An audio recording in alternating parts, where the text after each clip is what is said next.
Hey everybody, welcome to today's live stream. Hope everybody's doing good today on this Wednesday, wacky Wednesday. I don't know what you call it, but it should be pretty fun today. So in true Duncan Junk style, we are going to be casting something funky today, and I think it's going to be kind of fun, and I hope it works out. So on the overhead screen, we have some ice melt. So it's pretty much, salt, but it is a little bit different than just like a rock salt or whatever. It's a slightly different chemical combination. So I thought it'd be fun to try this out, cast it in some resin, and see how it turns. I have seen some people on YouTube do some castings with salt, and most of the time they're making geodes, like your like resin coasters. All right, and so in that case, you're not going to be machining it, you're not cutting it, you're not turning it. It just, pour it in and see what happens. And so realistically, in most cases, excuse me, I'm choking here. In most cases, things like that, where you're just gonna pour resin on top of something else, I mean, realistically, most things are gonna work unless they have moisture, water in them, or there's some other thing in there that's just incompatible completely with resins. You can kind of totally cover stuff up and you're good to go. So in this case though, when you have to turn something or even like sand it or just cut it, that kind of changes the game a little bit. And I don't think I've seen anybody actually do, not saying that nobody's done this on YouTube or wherever, but I've never seen anybody actually do it for turning blanks. So I thought it'd be kind of fun to see how this works out, and then we'll probably do a turning test and see what we get. So I'm thinking we'll just do some pen blanks again today. I got molds heated up. Pen blanks always just work so well. The other thing is if they work out good, then more people can get them rather than just doing like handles or something like that. So that's what we're going to be doing today. We got our molds ready. Let me get our overhead view. So we're going to be using the Maker Select molds. These things are just awesome. They work so good for everything. So we're basically just going to dump some salt in all these molds and then pour resin on it. It's going to be, fairly simple, no frills, true Duncan Junk style. We're just going to experiment. So let's see here. So anybody that wants to super chat, you will get in on picking colors for the resin. And we can do, whatever kind of combinations. Let's just do it where, let's do 3 colors on the first batch. I have 2 batches of those. One other thing that we're going to throw into the mix on this little test, we are going to do some amazing, I still have some amazing clear cast left, that older stuff, but it casts and turns fine. But we have some amazing clear cast. So we're going to do some epoxy, which epoxies tend to be a little bit more tame. They can handle more stuff than urethanes in general. So amazing clear cast is an epoxy. We're going to try some of that on one of our molds. Probably maybe the first one. Well, let's see if we do colors. I might start mixing that stuff up first, and then we'll do the amazing clear cast second, just to, I don't know, give it a little bit of extra time. I don't know that we're going to be around. I don't know if we're going to be able to time it to like the end of the working time or not, but at least it'll be closer. And then for the other ones, we're going to do, the one that I typically use is Alumilite Clear Slow. And that's a urethane resin. Urethanes, like I said, they're a lot more sensitive to moisture. I don't think there's really moisture in this. If you're in a really humid area, there might be some some moisture in the salt. I don't know. But that is one thing that could happen. But I think it's going to work, but I got to be honest, I have no clue if it's going to work or not. So we'll see. That's the whole point. All right, we got 2 people already in on it. Barney Purple, nice, and Red Metallic. Ooh, I think Mark always picks Red Metallic. Maybe I'm wrong, but it sounds like one that he picks a lot. All right, so let's see here. Dar's getting a cup of coffee, nice. Resin Dragon's in the house, nice. Who was here first? Let's go back up to the top. Connie was here first, nice. Followed by Mike and Gene. Yeah, Gene, I changed the name. I forgot to change the title of this stream. So I'm glad you caught it and let me know right before I turned it on. Jeffson, so that's cool. Purple, red, and blue. That's going to be pretty neat. So, okay, so we got the first one, and we'll like I said, we're going to do 3 colors on the first round, and then we'll do whatever's left, let's say, on the second round. So the first thing that I'm going to do is I'm going to actually start mixing that up. So that epoxy is like a 30 to 40 minute working time. It's actually, I've been kind of warming it up on this little heating pad thing, so we may have actually a little less time than like 40 minutes, but I don't know, 30 to 40, somewhere around there. So I'm going to mix it actually up in a cup, set it aside, and then we're gonna do the first one's gonna be Alumilite clear. Since that's only a 12-minute working time, we can mix everything up, wait a few minutes, and then do our color swirl pour and not have it bleed all over the place. So it should be pretty fun. And I think in this case, I think we can get away with just dumping the rocks, you know, or the ice melt.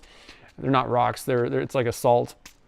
I think we can just dump it into the molds first and then pour the stuff on it. So that'll kind of break up the colors a little bit. It'll be a little bit different, but I think that should work. You know, one way you can do it is you can kind of mix it into the cup. I don't know. If I was doing one color only, I might really think about doing it that way. The benefit to doing that is you're gonna get resin like coating all of the salt chunks pretty well. You can kind of mix it in. I usually do that a lot of times when we're dealing with something with like small pieces, particles like this. The problem is dumping that out is going to be a giant kind of mess. It's going to, like the resin's going to pour out and then it's going to kind of plop out the salt pieces. So let's just dump fill the mold up basically first and then go for it. One of the drawbacks to doing it where you like add the rocks later is it's a little bit harder to kind of like make sure you get it the right height, you know, or the right amount in the resin. I don't know. A couple other little thoughts about this particular experiment. I think that like filling up the entire mold area, like packing it in with this ice melt stuff, I think is a better way to go, because otherwise what you're going to get is all of the little ice melt chunks are going to be kind of at the bottom of the mold if you didn't fill up the entire cavity. And that's another reason why I'm not really super keen on like mixing it into the cup this time. I think it's just going to be easier, and I think we're going to be okay pouring it over with that stuff in the mold. But what ends up happening is all the material ends up in the bottom, and then you have this like layer of just resin on the top, and it just doesn't look that good. We want to pack this stuff in. So anyway, a couple little random notes and all that kind of stuff. Jeff, I don't know if it's going to dissolve. I have no clue how this is going to work. I have seen people cast salt, and this is salt basically. It's a slightly different chemical makeup than like just table salt. I think this stuff will melt snow. I forget, I actually looked it up what the difference was. It has to do with, it'll actually melt snow at a lower temperature. So it's slightly different than just NaCl, you know, sodium chloride, but pretty much the same thing, I think. So I don't think it's going to dissolve. I doubt it. Doug the pole barn man is here. Sweet. Yak's here. What's up? All right, so a couple of quick notes before we get going. First thing I want to do is I want to mix this stuff up, and then I have a couple of quick little show and tells for you guys. Still going strong on the 3D printing. I apologize for not getting any videos up about 3D printing yet, but it's just one of those things, you know. I'm sure tons and tons of YouTubers could make a video as they're doing all this stuff and everything would be wonderful, but that's not how I operate. I really want to get my head wrapped around some of this stuff, and just, my problem is I don't want to make a video and I have absolutely no clue what I'm doing. Maybe it'll be entertaining, but I'm not really here for entertainment first. I'm a little bit more interested in sharing information. And so, not to say that I'm going to be an expert by the time videos go up, but being an idiot, I don't think is a good idea for videos personally. So I'm getting my head wrapped around certain things, kind of figuring out certain things that I actually feel like I need to understand about it, that I think are important to share with you guys. So that's going to be the first video, is like, what do you need to know about resin 3D printing? Probably about 5 things that are kind of critical before you just buy a printer and then start printing, because that's basically what I did.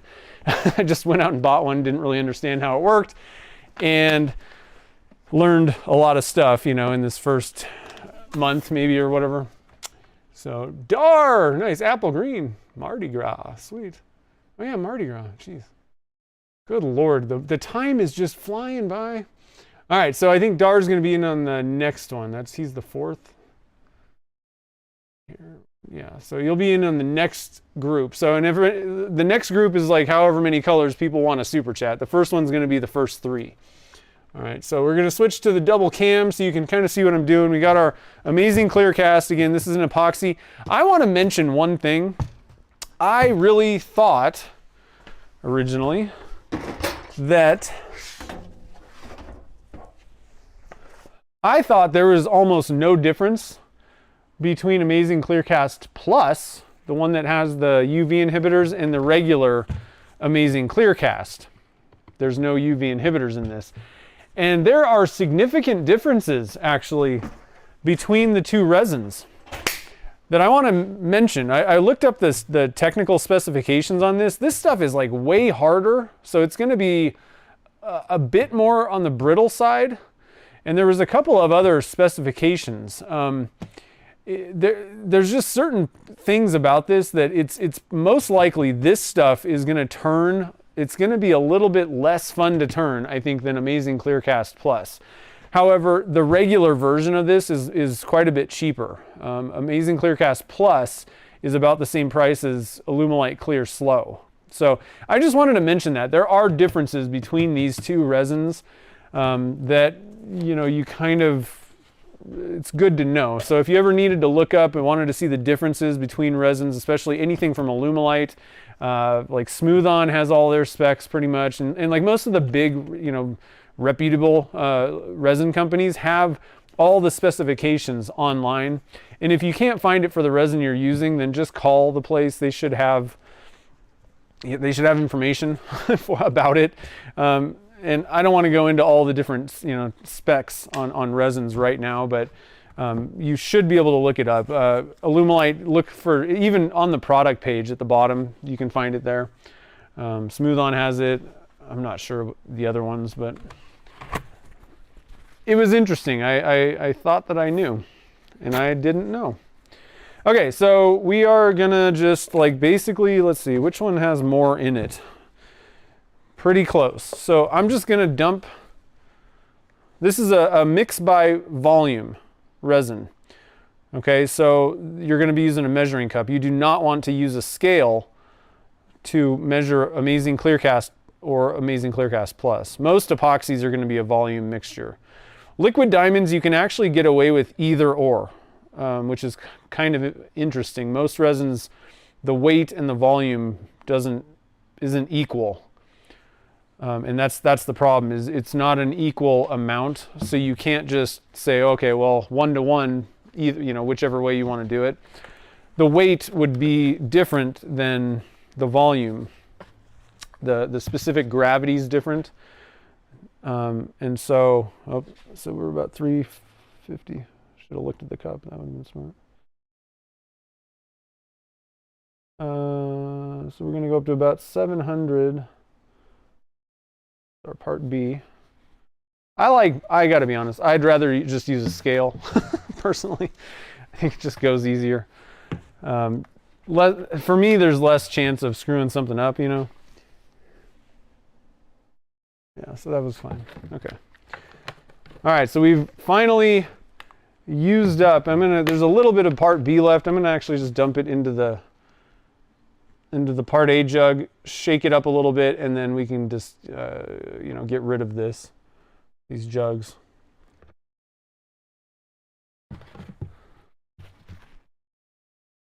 I don't know if that's actually gonna work or not.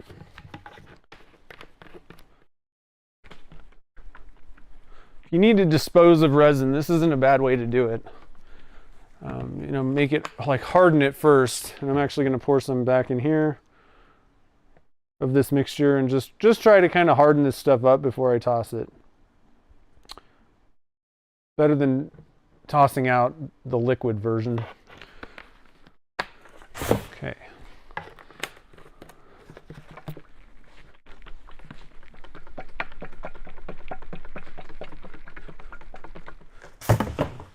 All right, so, and again, what I'm doing here is we're just mixing this up right now, and then we're going to set it aside.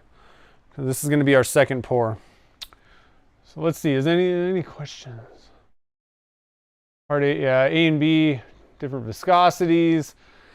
Yeah, viscosity is a big one for me too. I really don't like super thick resins. In the winter time, and that's, I think you heard me mention that I was warming up that resin. This is very manageable, but it's up to like 85 degrees temperature-wise. This is fine, but when it's 68 degrees, 67 in my shop, and I just leave those jugs out, even probably worse if I leave them like on the ground, on the concrete, that's probably even colder. You know, you're talking like 65 degrees or so. This stuff is super thick compared to Alumilite Clear Slow or Liquid Diamonds or Deep Pour even. And it's just, you're like churning butter, and it just, I hate it. I can't stand thick resins. They have advantages, but you know, there are some advantages to having a thick resin. This stuff, the Amazing Clear Cast, was originally like developed to be a bar top epoxy. So it was kind of thicker, and it would be slower to kind of lay out on the tabletop in a thin layer. So you know, in most of those, that's how they're meant to be. You don't really want a super thin one because it'll just kind of, you know, run out all over the place really quick and like go off of the tabletop. But anyway.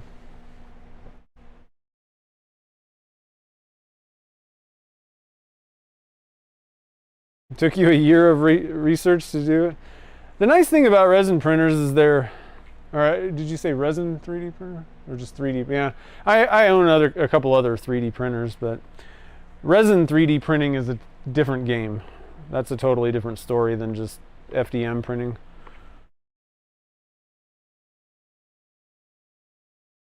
I'm going to be honest, I did about zero research into it. I talked to Chad Schimmel. I knew about them. I didn't really research how they worked. I did a lot of research on my FDM printers. But these things are so cheap that, I don't know, like whatever, you know. It wasn't like thousands of dollars that I spent on it. Although at this point I have spent thousands, probably. Between resins and all that stuff. Okay, so I'm thinking this is pretty well mixed up. I like to mix epoxy quite well. But like I said, again, we're going to just basically put this aside. I'm just going to leave it on the oven. I hope it doesn't set up on me. Really. It's because it's so, one little tip that I want to share with you. So I have artificially heated that. It doesn't matter how it got heated up, but I heated up the part A and part B in the jugs prior to, you know, mixing and pouring that stuff. And so the thing is, the higher the temperature of the resin when it starts out, the less working time you're going to have. Or another way to look at it, let's say it's 90 degrees in your shop, you're in Houston in the summer, and you know, it's like 90, 95 or something like that in your shop. Because the starting point of that resin is higher, you're going to have less working time. It's going to like basically, you know, cure or harden up faster on you than if it was 67 degrees in Tahoe in the winter, you know. So just wanted to kind of remind you. So I'm not 100% sure. What I'm going to do is I have a timer here. I'm going to just hit, it's set to 30 minutes. I want to be pouring that stuff. I think we should have 30 minutes of working time, I'm hoping. But we'll see. If we hit that, if that timer goes off before we're pouring that stuff, we might be in for some trouble. But luckily I didn't pay for that resin and it was old. So whatever. We'll just pull something else out, some other epoxy. Okay, so let's see here. First one, we're going to do some Alumilite Clear Slow. We're going to do 3 different colors. Okay, so these molds that I'm going to be using, oh, we have some show and tell. I'm going to do this really quick. Not a lot of show and tell. If you missed last week's stream, we turned this pen. And so it's made of some of that 3D printed honeycomb in silver and blurple. and I am super thrilled with how this thing turned out. I love the weird shimmery effect of the silver. Depending on how the light hits it, it's really cool looking. So wanted to show you that. If you haven't seen it, you can watch that being turned. And I'm going to be making, these are going to be the first resin honeycomb blanks that I sell. They're not ready yet, probably next week. They might be listed on my website. So make sure that you sign up for the email newsletter on my website. So you get notified, and or keep an eye on Instagram and Facebook. So those should be coming out pretty soon. Hopefully they'll be, you know, kind of popular and people like them. Thought it'd be kind of fun, but I also wanted to show you. So I gave you a choice on which one we could turn, and we picked the Blurple one, but I wanted to turn this one. I was really, really interested to see how this turned out, and man, I don't know. What do you guys think? I think that is pretty wicked. It doesn't get a whole lot more honeycomb than that. Like true honeycomb. Now, I do think that I need to add a little bit more powder or paint the tube. I didn't paint the tube or do anything. It's just brass. Black, painting it black might not be a bad way to go. Yellow definitely wouldn't be a bad way to go. But I think that I could definitely get away with adding more of the gold pearl to it. Because like right here, you can kind of see the tube. It's not obvious. If you're really looking, you can see it. But anyway, I think that turned out pretty well. So that's going to probably be the next thing in the honeycomb, the 3D printed honeycomb line. Blanks. It'll probably be the black and gold, black honeycomb with the honey looking resin. All right, so the clock is already counting down. We need to get rolling here. Here we go. So I got my little notebook out. So today is 2/23. We're doing ice melt. How exciting is this? So number one. Now what I was about to say is these molds, keep an eye on this resin. These molds, these each hold about 70 grams of resin. I'm just going to estimate that. We're probably going to overshoot this because we're adding a ton of stuff that we're dumping in there, you know. So we'll have to see how that goes. I think at this point I can probably fill these guys with the ice melt. I'm going to start from the middle because I'm probably going to miss.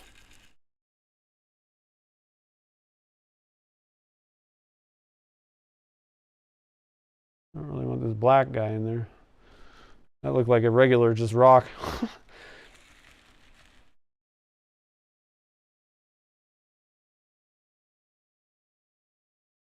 Okay, so now I have the 7/8. I guess that's probably kind of an important thing to mention. These are the molds that you can get at Turner's Warehouse.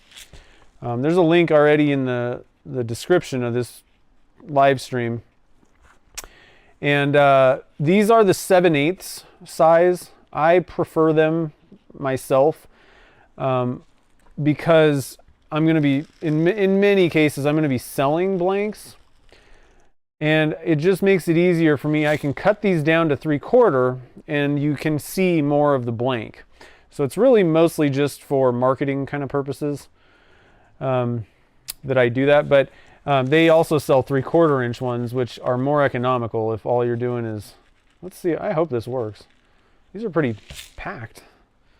Not sure if the resin, how well the resin's gonna kind of filter through this stuff. I don't know. We'll have to kind of see.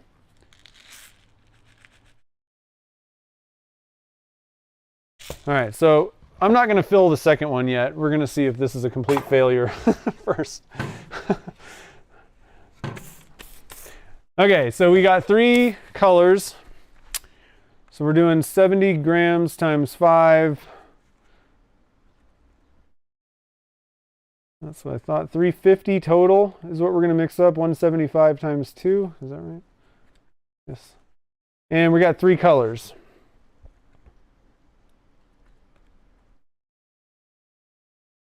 So we're looking at like 117, 117, and 117.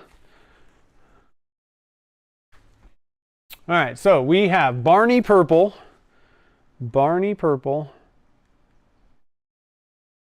We've got red metallic. I'm not entirely certain about the red metallic, how we're going to do that, but, and then we got royal blue. Okay. Red metallic. We're just going to go with like a red kind of pearl, I think. I think that's what you mean. Okay, so number 1. So I don't actually need, I'm going to get,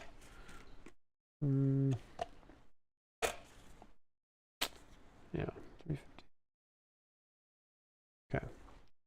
So let's get 175 grams of part A in here.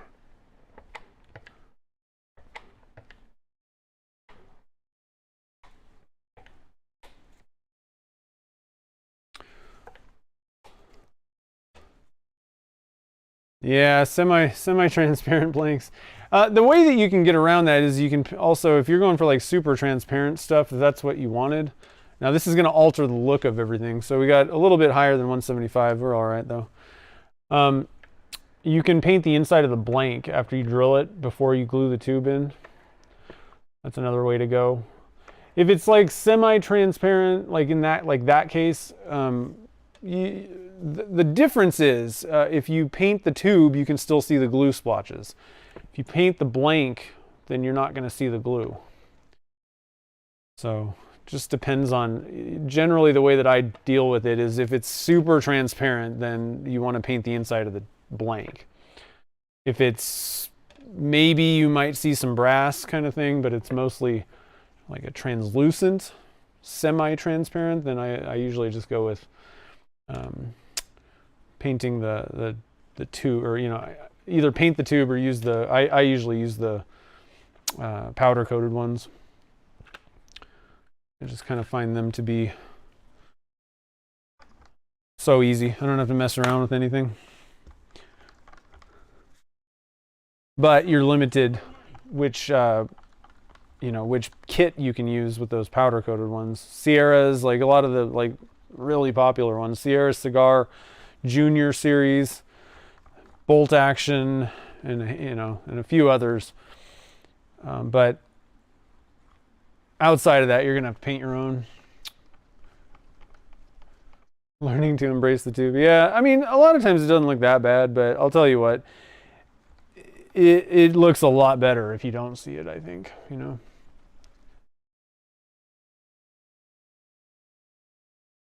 Oh, okay, mixed mica powder. Yeah, that's not a bad way to do it.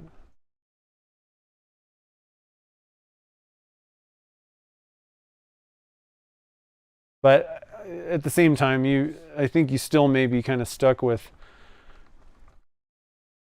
being a little bit see-through if all you're using is mica powder.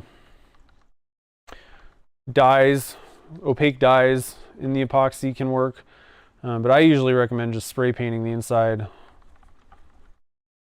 of the blank. It's gonna give it a coat or two, a couple thin coats of spray paint, and you won't see anything usually. All right, so let's see here, 117. Let's see, I need a couple cups.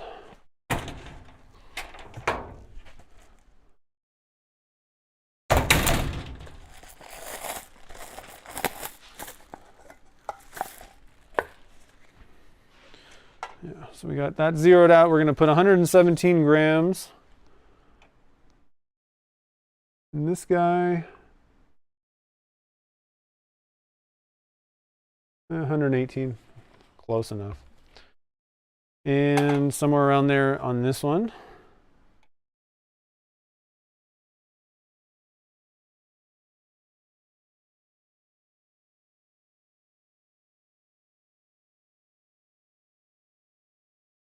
Okay.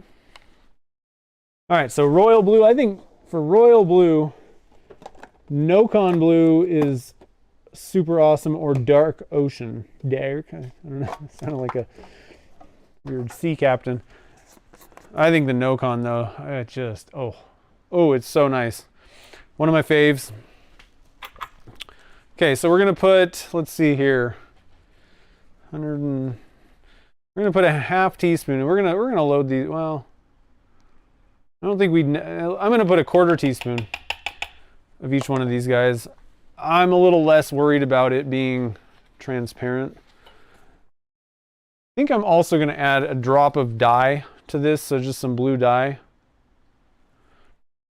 in this one, and then we'll do red dye in the other one.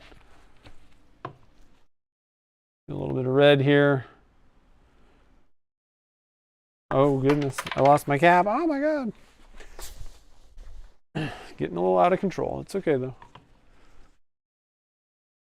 A little bit, just a little bit out of control. That's all it is. All right, so let's mix this guy in.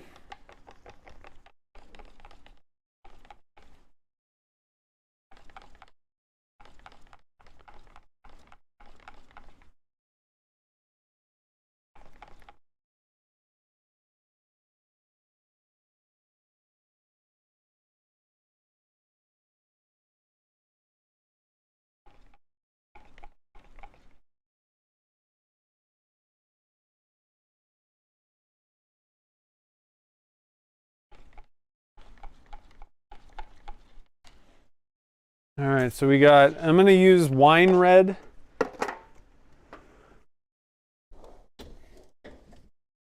Where the heck does this go? There it goes. And we're going to use wine red, I think. Let's see, what do we got? Let's use blood red.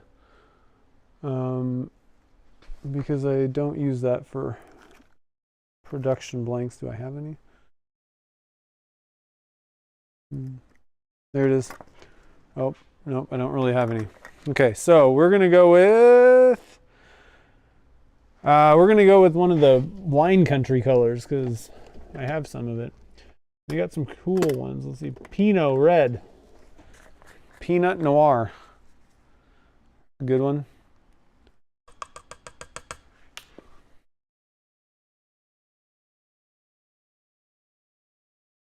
Let's do this.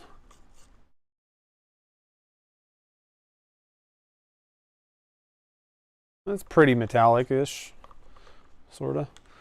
Okay, and royal, let's see, Barney Purple. That's going to be fun. I think that we're going to have to go with Plum Crazy for that. Because that just is Barney Purple. Let's see here, where is it at? Purple, purple, purple, white, pewter, yellow, midnight purple. Plum Crazy Purple. And like I said, I'm going to add a little bit of dye to this as well. Just a Alumilite's violet dye.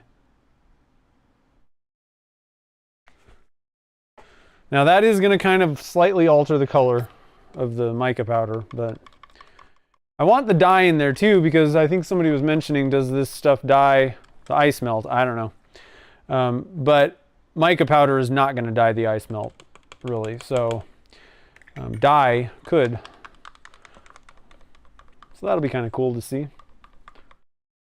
Now you could dye stabilize the ice melt, I suppose. I think it would be a nightmare, honestly, but technically you could. Maybe you don't need to do like the full vacuum. You could maybe just soak it in some dyed cactus juice and then heat it up in the oven. I don't know. We could do, there's a couple of different ways you can do some of these things. Nice thing about like cactus juice, doing it that way is once you bake it, it locks that color in. You could also use something like an aniline dye, but it's going to basically, it has the potential of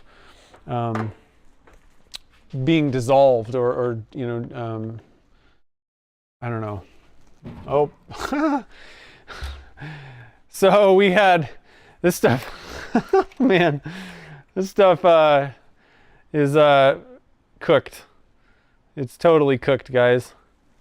Wow. We didn't even get even close to 30 minutes on that.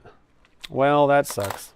At least I don't have to mix it up to do anything with it. Okay, so we're gonna pull out some amazing Clear Cast Plus, I guess. Actually, I think we're gonna go with the liquid diamonds. That stuff's a little older and it's also a little bit thinner. We could go with, we're gonna go with something else. I don't know. Okay. Yeah, it was just too hot. So how long did we get with that? I mean, it was like 15 minutes of open time. So that's interesting. If you can heat that stuff up, and it was in a pretty big jar also, just kind of leaving that much of it sitting in that jar. Will also kind of, like if I would have put it into different, we didn't know how many cups we're going to use, but let's say that I had 10 cups, 10 colors. If I would have put it into smaller amounts, we would have gotten a little bit more time, but man, I really thought we'd have more time. Oh well. Now we know. That's why I don't like using those resins that have long working times. It's just, to me, it's a pain. Like you can figure it out and get used to it, but I'd rather just kind of focus on this and within 12 minutes, a reasonable amount of time, it'll be ready. That's why I stick with these usually. Yeah, and that changes it too. Like if you're used to like, oh, it's got 40 minutes of working time or something, and then you heat it up, you have no clue. So, it makes things tough sometimes. Now, I heated it up pretty high. I mean, it was like 85 degrees, but oh well. Like I said, I didn't pay for that stuff, so I'm not that hurt about it. Okay, so let's see what we can do here. We got some colors. Now, I'm hoping this may turn into a giant mess as well. I'm hoping that this stuff oh, nice. It's going to work, I think. So I'm just going to do this kind of thing. Nice. Yeah, it looks like it's kind of dyeing the crystals.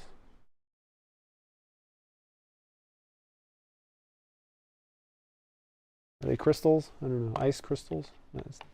Salt crystals? Might have been smarter to kind of like just do like red in the middle, purple. Maybe we'll do that on the next one. That'll also work a little bit better because we're not going to have, I'm not waiting 30 minutes for the resin to be ready on an epoxy, So maybe that'll be a little bit better way to go.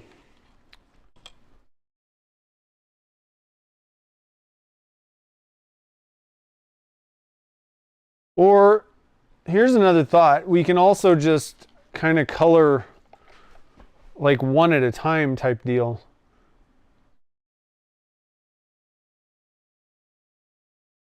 Just try and see what blue, make a full blue one. Then we don't have to worry about waiting and messing around with the epoxy. But I'd like to see, and I'd also like to see how that ends up looking, when you dye it and do all this stuff and you add color. So we're going to have a little extra resin left over, which I kind of expected. Because we filled those molds so full with salt. But yeah, so I think that worked pretty well. The pressure should also kind of, if there's any air bubbles or anything in between the salt pieces that would maybe potentially, cause like a little gap or anything like that, the pressure pot should help with that. Now, it's not necessarily going to get rid of every issue with air and stuff and gaps, but there may be some little pinholes and stuff when we go to turn these. But I'm hoping that everything kind of works. So let's get this one in the pressure pot. I'm pretty excited about that. Let's see. I'm going to zoom in a little bit. Need to realign my camera, but it's looking pretty good. Red, purple, and blue is a really good color combination too. It looks striking. Let's see here. So I think what I'm going to do is again, I don't have anything super ready. What I'm going to do is we're going to just dump the colors together, and we're going to get a little kind of like a ring blank or a bottle stopper type of a deal. Maybe even like a small bowl or lidded box, possibly. I don't know if you can see if I kind of zoomed in. I'm just dumping all three colors into one cup. I'm going to give it just a little bit of a stirring. And then I'm going to toss this right in with that mold. I'm going to just stick it on top of it. It's going to get stuck to the mold, but it'll pop off. And into the pressure pot we go. Oh, you guys can't see what I'm doing because we're not on double cam. All right, so I just popped it in there, and then I'm going to take the pressure up to 70 psi. These are CA Technologies pots. They can go up to 80. I always kind of I like to play it safe with these pressure pots. I don't know that it's totally necessary, but in my mind, staying 10 below the max seems like a decent idea, and there's really no big reason that I need to go to 80. I do like staying up a little bit. The like bare minimum that you want for pressurizing these things is going to be like pressurizing resin is going to be about 40. And the issue is like it's almost impossible to get a pressure pot completely fully sealed. Like it's going to leak a little bit most likely. And so I like going up to 70 because it gives me a bigger window of, you know, little breathing room. I don't have to worry about it so much if it's totally sealed up or not. So, okay, let's see here. We have lathes. I'm not sure what's Dar talking about. Okay, so what do we have over here? We got Dar and we got Frank, and we need Frank to, what the heck's going on here? What is I don't know what, I can't see Frank's super chat. What does this say? Huh. That's ridiculous. Why won't it show me the, so let me know, guys, does anybody know what color Frank wanted? Because I can't see the super chat thing is below the screen for some reason. Maybe if I don't think it had one, that's why. Does anybody, is Frank still here?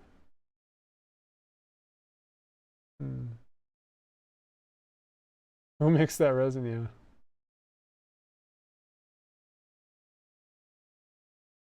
Frank shows blood red. Okay, so we're gonna do blood. So what do you guys think about that? We got 5 slots. We're doing the same exact thing. Do you want to do just a single color with the epoxy? What I was gonna do, I have some deep pour. I guess we don't really. I'm just trying to think. In this case, Amazing Clearcast Plus is not really my top choice. Now, it would have worked a little better with the one that I had mixed up and that cured on me. Because I had heated it up and it was thinner. That would have been a little bit better. But the problem that I have with Amazing Clearcast, either Plus or the regular one, is it's super thick typically, pretty thick. Deep pour is extremely thin, and it's also going to give you 2 hours or more of like open time, so it's really going to sink in. Not necessarily the worst idea for something like this if we're going to just go with one color. If we're going to go with multiple colors, that's a terrible idea. It's all just going to bleed together. The other option we have is liquid diamonds. The problem is I still am not going to wait 40 minutes for it, or 30 to 40 minutes, you know, because I got to restart mixing again right now and then wait till the end of the working time if we were going for color swirls. But looking at what happened in here with the salt, I'm kind of thinking that trying to make like multiple colors like the way that I did it is actually going to suck. Like, honestly, I think I don't know, maybe it'll be okay, but I have a worry. I'd like to see full color blanks. So I think what we're going to do is we'll do an apple green type of a blank and just make it apple green. We'll make a blood red one, and then we need 3 more. So if anybody wants to super chat, you'll get to pick the other 3. So we have 3 spots remaining for super chats. Otherwise, I'm going to pick the colors myself. So I think we're gonna go with liquid diamonds. Is a thinner viscosity. It's a pretty good epoxy, honestly. It's a pretty good one. It turns well. Again, about a 30 to 40 minute working time. Thin viscosity, extremely clear. If you're gonna do label blanks, I highly recommend looking into liquid diamonds for that. That's a good one to go with. Extremely clear, like it rivals polyester resin on its clarity. So that's a pretty good one to go with. pretty easy to work with. Deep pour, it's not really the best resin necessarily. It's not the first thing that you would think of for like pen blanks, typically, I don't think, but I've found that it turns extremely well. It's very thin. The issue is you have that long working time, but it hardens up extremely well on smaller things because it's made to be like a river table resin. But I've even poured dice, like the little tiny dice molds. I use deep pour on that. And I mean, we're talking like, I don't know how much resin this takes, but it's not much. We're talking like 10 grams of resin, and it hardened up well, but it takes like a week. So you can't even demold it in something that small. Now for pen blanks, you don't have to wait necessarily a full week, but I would recommend it probably at least like 4 days for pen blanks before you really start messing with them. So I think I haven't used liquid diamonds in a long time, so let's go with that one. 4-inch deep pour. Oh, yeah, about a week. But they harden up really well. I was like kind of blown away with the dice and some of the other stuff. Deep pour is a pretty good option. It's a good resin, and I actually really like. It's very comparable when you turn it to Alumilite Clear Slow. That's my favorite resin to turn. It's not as like sticky feeling and staticky, and it doesn't smell as bad.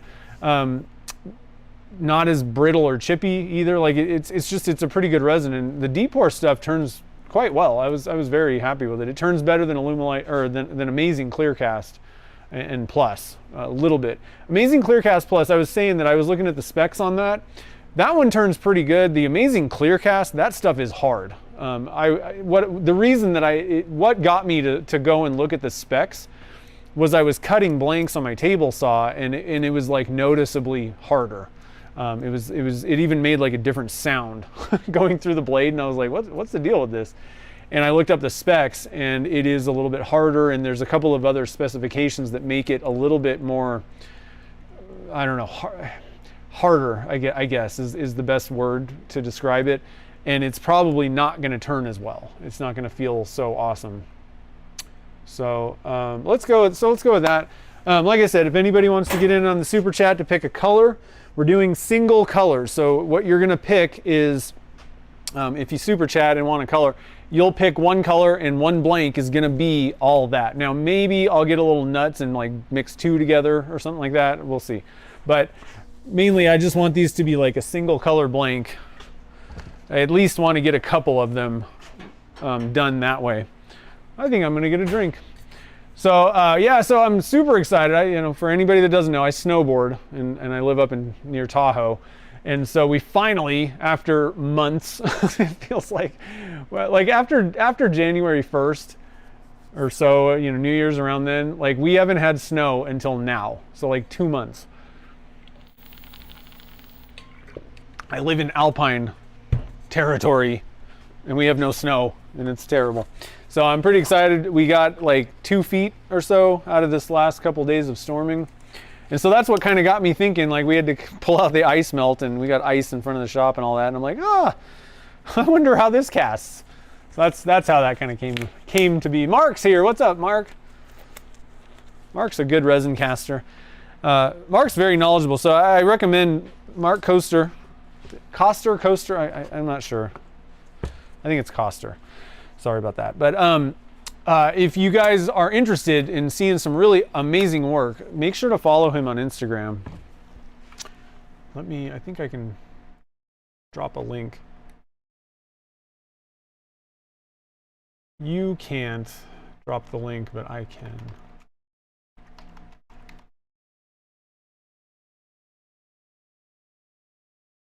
Oh, shoot.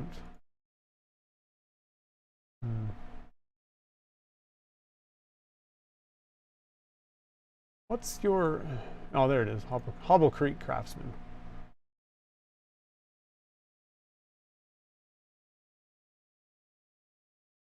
All right, trying to get a link. A good one to follow. You get some tips and some cool stuff going on. All right, so there's a link. Make sure to follow Mark.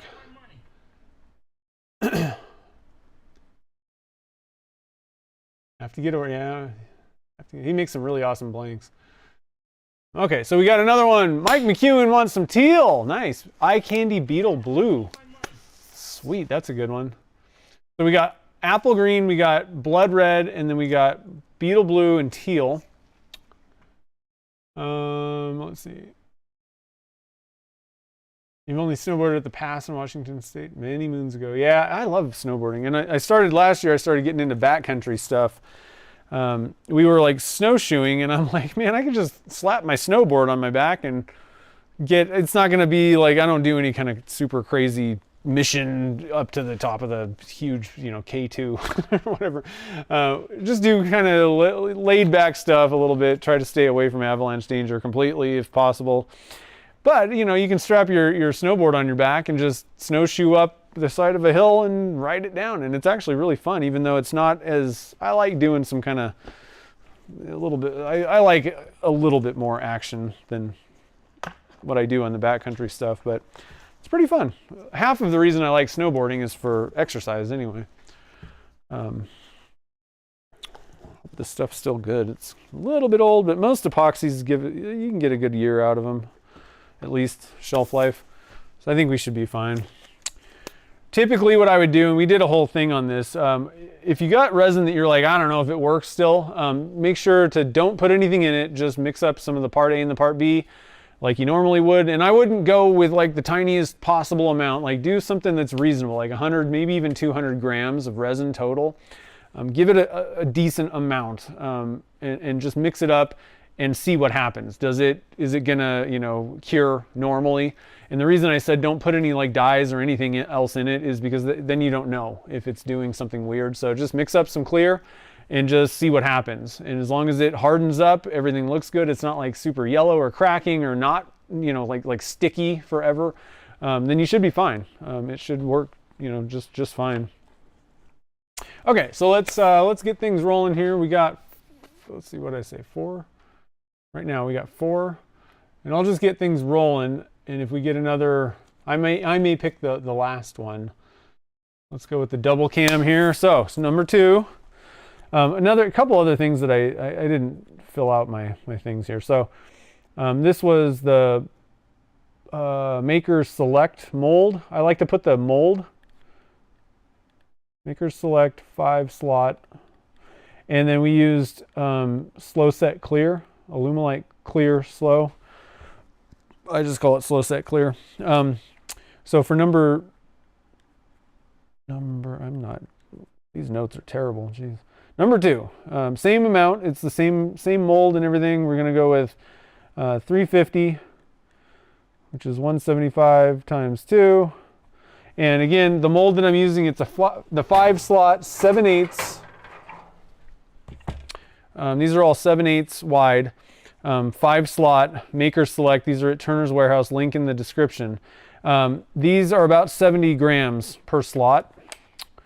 Now, again, I'm going to overshoot it because we're going to fill it with ice melt, which I'm going to do right now, actually. I'm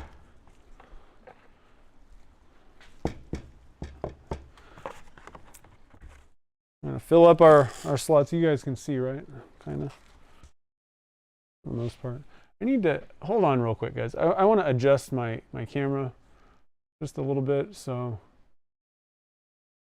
I kind of moved it a little bit back because when I would, you guys can see up in the top left kind of corner. Is that right? Is that how it looks on the real screen, or is it backwards too? Hold on a minute. I want to look at something. Could be the top left for you guys, but I'm going to double check that and just make sure. I don't know for sure. Yeah, top left for you. So what would happen is unless I got this camera like moved the pole out of the way, the camera would literally be in my face. And even on the live streams, the camera's like right in my face. And I'm like, okay. So I took out a little link and shortened things. And so the thing is now I need to kind of tilt it. So I'm just gonna I want to do that real quick while we're kind of just sitting here. So I can get this thing that's better. That's where I want it. Okay, that's perfect. Now I'm, I feel a lot better about everything. feel a lot better about this, guys. And I like to use these little pieces of HDPE to just get the mold up to where I can just get my fingers under it. Sometimes when you got one of these block molds, now these do have a little, you know, slot kind of cut into them, but still much easier if you just stick it on something. All right, so let's fill these guys up.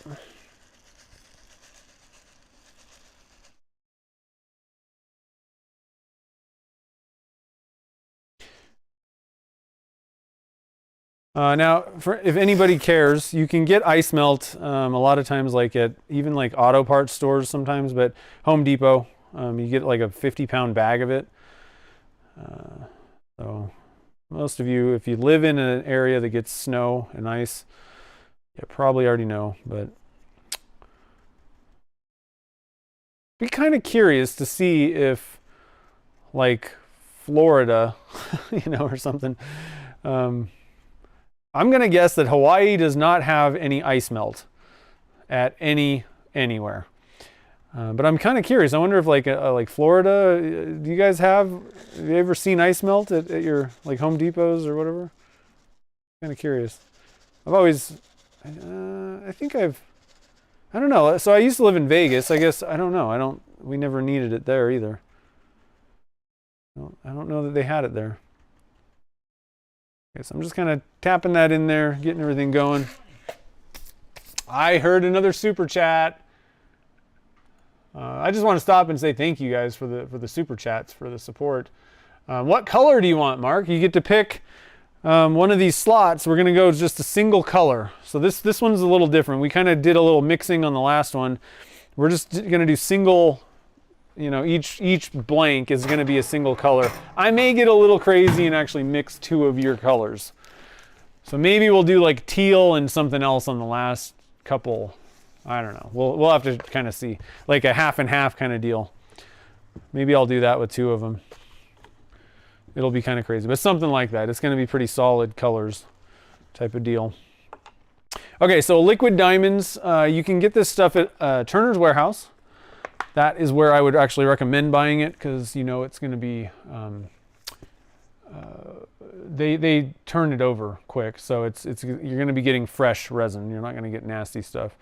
It's a pretty good one. So it's a 2-to-1 mixture, 2 parts A to 1 part. You can see the B side is a smaller jug, so 2 parts of the A to the 1 part B. Pretty good stuff. Let's get our cup going here. I need to clean these mats someday. Oh, I need to also write some notes here. So we're doing, let's see here, we're doing 5 colors. So 70.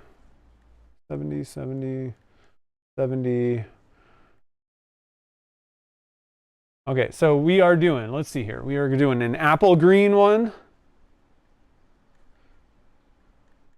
And I need to say, let's see here, I need to write some notes down. So we did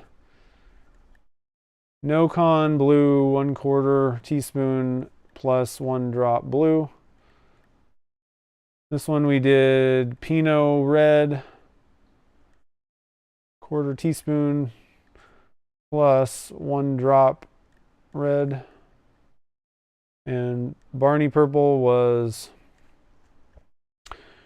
I'm just going to 1 drop purple or violet dye plus 1/4 teaspoon plum crazy. Okay, so we got all that stuff written down. So apple green, we got let's see, a blood red for Frank. We've got beetle blue. Beetle blue. How do you say that name? Jados?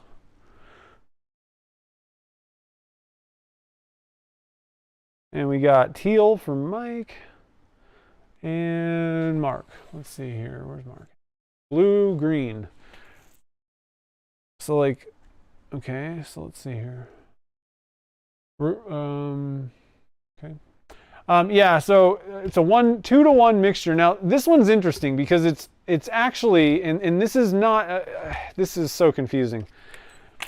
This one you can actually do by volume or weight, and it's 2-to-1 either way.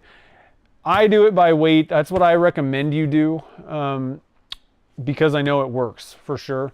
But typically, most resins do not allow you to just say, oh, it's either going to be weight or volume.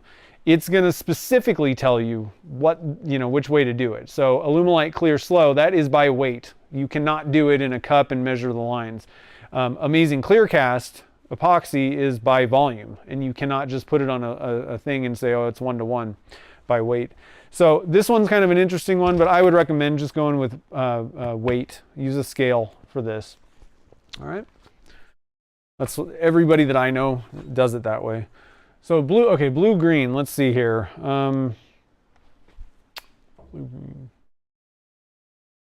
Blue green. Kind of doing that with the teal. So let's go with like a. Let's do like a. Let's see here. Blue green.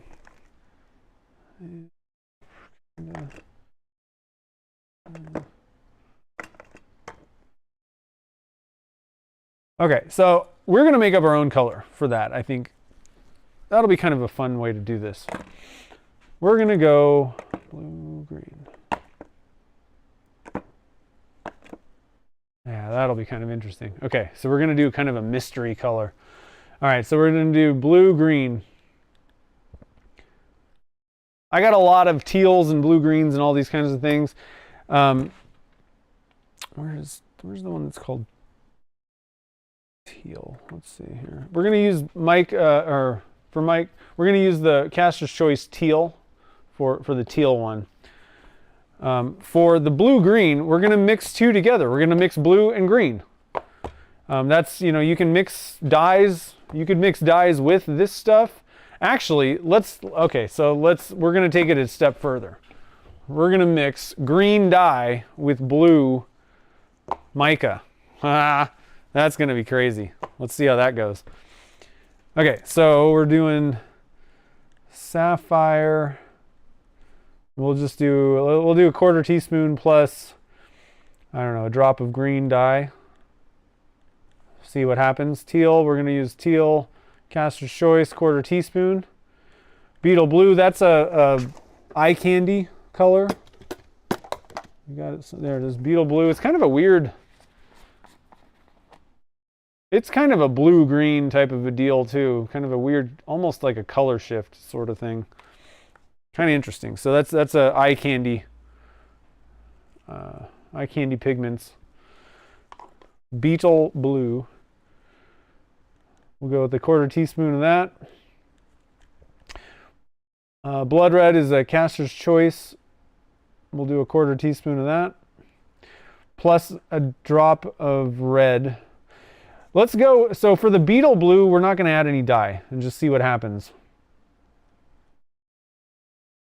Apple green, there's actually a color called apple green that's super awesome from Pearl X. We'll go with a 1/4 teaspoon, and then I have kind of a lightish premix dye that I have that I've made. So we'll go with that.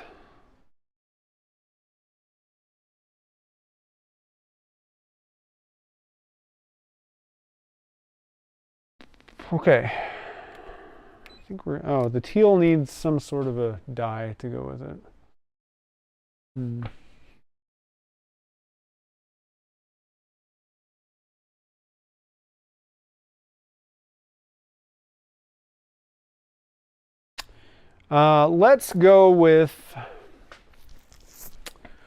Let's just see what happens with this. We're going to go with Conch Aqua from Divine Pigments to go with the teal. It should be a pretty close match. It's going to alter things. It's going to be a little weird, but let's just see what the Divine Pigments does.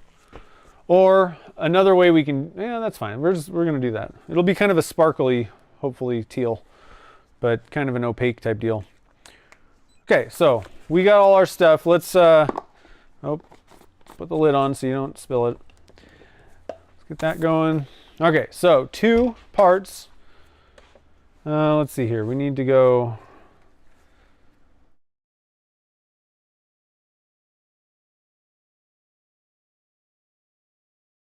So we're going to go with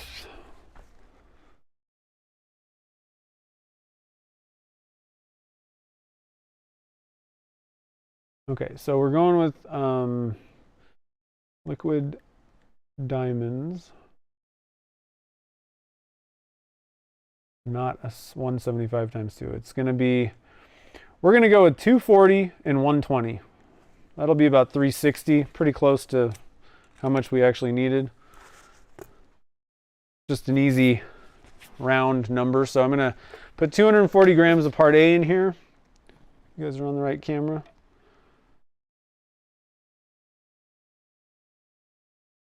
Whoa. 220,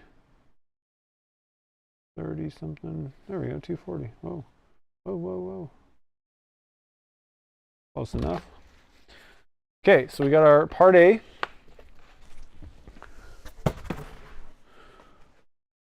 And our Part B.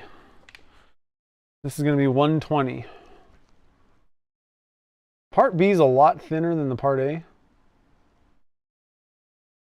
Just be kind of mindful of that, and it really sucks to pour out of the jug too. We're going to clean this up.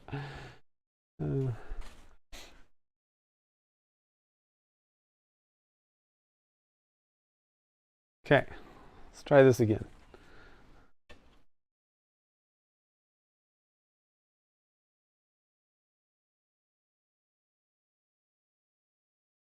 $120 is what we're shooting for with this. So hopefully, let's see what I can do here. Okay, close enough to where I'm just going to fill up. What I like to do to sneak up on this, like rather than me pick up this, full jug, what I'm going to do is I got this little cup. This is much more manageable. 110, 120. Okay, I went over. That wasn't as manageable as I really would have liked that to be. But got a little excited. I thought I had further to go.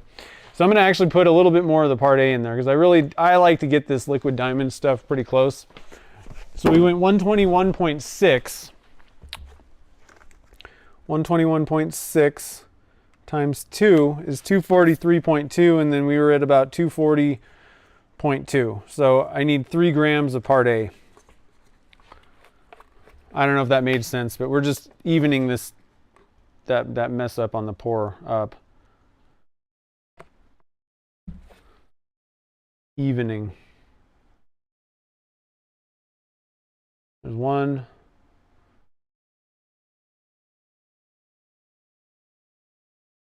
I need a little bit more. But again, hopefully you guys get the point. It's nicer to, rather than trying to pour 3 grams in from a gallon jug, just pour a little bit in a cup, and then you can sneak up on it if you don't get out of control.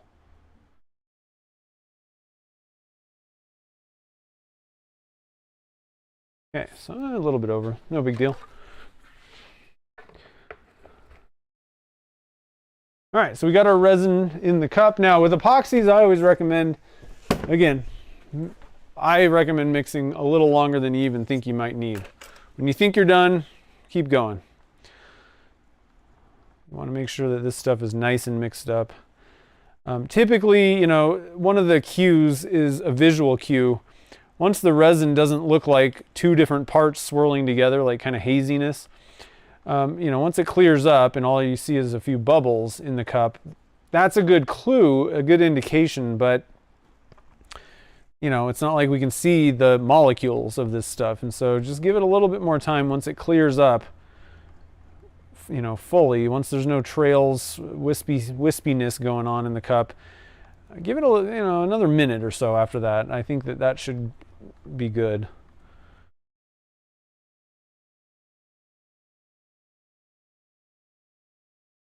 Yeah, liquid diamonds is a pretty good one for no pressure casting. If you don't have a pressure pot, that's a good point, Clyde. That's one of the issues I run into with that amazing clear cast. It's so thick that it traps bubbles. It doesn't let smaller air bubbles release. So if you don't have a pressure pot, it's really not. I don't think it's the best choice for that. I think you're way better off with a pressure pot with Amazing Clear Cast. But Liquid Diamonds is a pretty good one to go with when you don't have pressure. I still recommend, if at all possible, the best way to go is to just use a pressure pot. You don't have to worry about any air bubbles, because even though it may have like almost none, like the super small ones a lot of times don't come out, despite how slowly you mixed it and how careful you were pouring and all that stuff. It just makes it difficult. And if you're waiting till the end of the working time to pour it, it's thick, so if you trap any air bubbles in at the end, that end of the working time when you're pouring, it ain't coming out, kind of thing. So the pressure pot will fix that. So it's a good idea to get a pressure pot, I think, depending on the types of things you're making, but you can easily get away with not using one for most things. All right, so again, like looking in here, it looks pretty clear. I'm gonna keep going still though, just to make sure that I've gotten everything nice and mixed up. We got plenty of time. This is another thing is, you know, with these epoxies, if you got 45 minutes of working time, or, you know, whatever it may be, you can spend another minute or two stirring your cup. It's not like you're, you know, trying to beat the clock.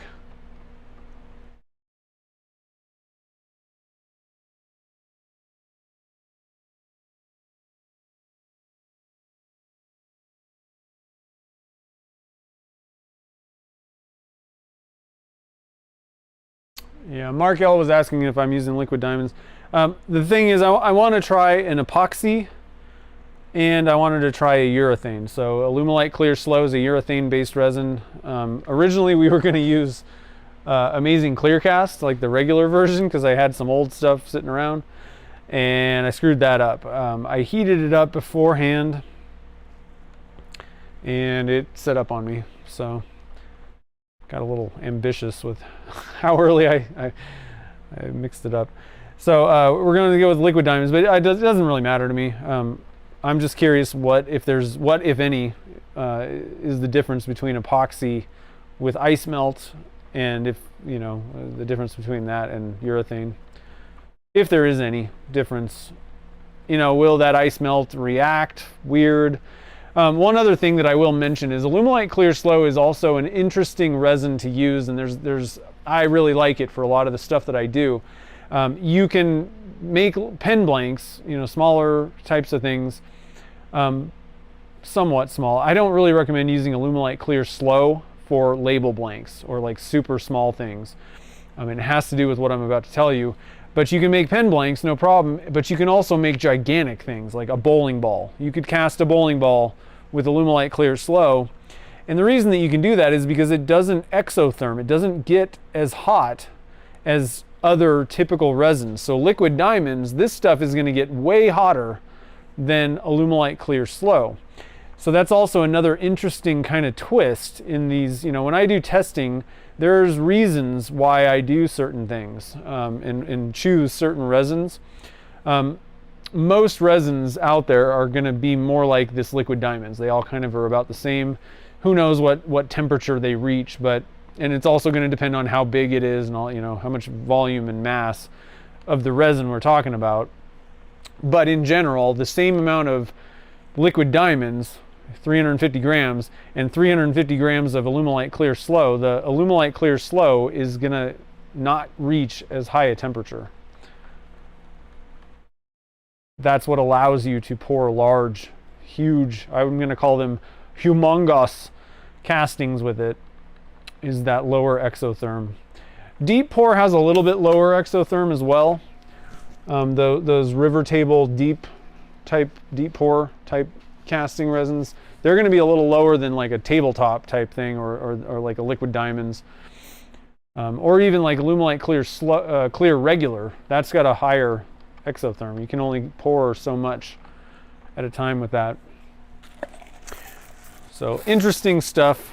Resins, that's why it's good to check specs, guys, to learn the technical specifications for the resins that you're using, because You know, in some cases that may be an advantage, in some cases it may be a detriment. So again, going back to label blanks, the problem with using Alumilite Clear Slow for that, it'll work and it'll harden up and everything's fine, but because it doesn't reach as high of a temperature when you're casting it, if you're only pouring 20 grams of it in a thin amount, a lot of times you'll get this what's called blushing, like these white streaks in it.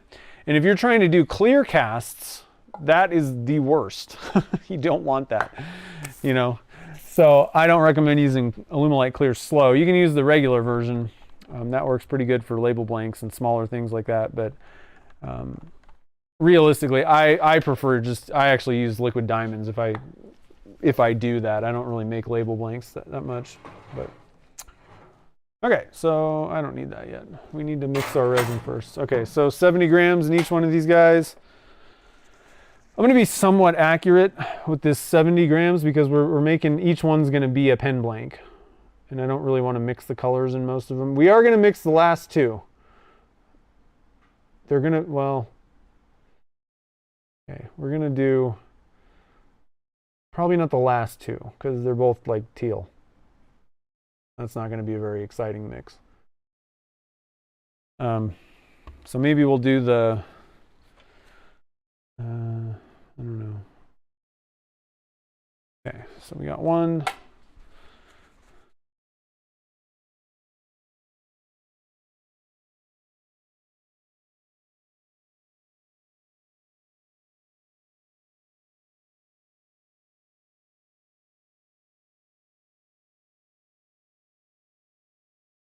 Two.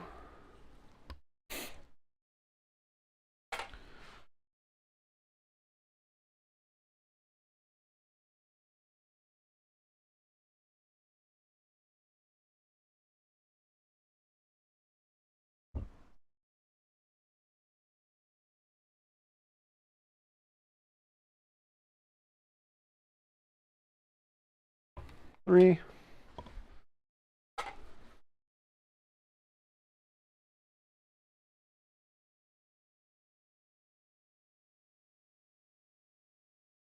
Four.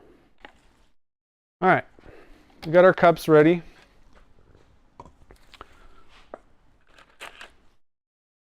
Get some sticks in these guys. Let me stop and see what's happening with the chat here.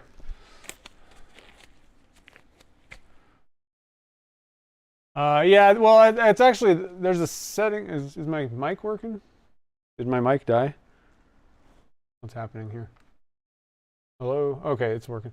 It's actually a setting called, what is it called? It's a setting in OBS. Filters. It is called a noise gate filter. And so you can set it to, if there's nothing happening, then it goes dead quiet. So you don't hear any, you know, sometimes you can hear kind of a little bit of a hiss just because of the microphone itself. Sometimes you'll hear like, you know, vents or fans or something like that. And we got all kinds of weird sounds going on in the shop. So I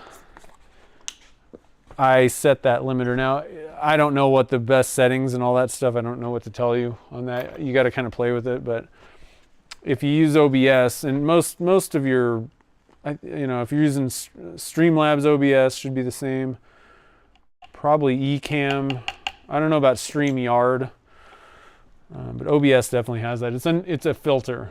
So you click on your mic, or actually there's a little gear under that microphone that's in the audio mixer thing, and click on the little gear thing and filters, and so you can find it there.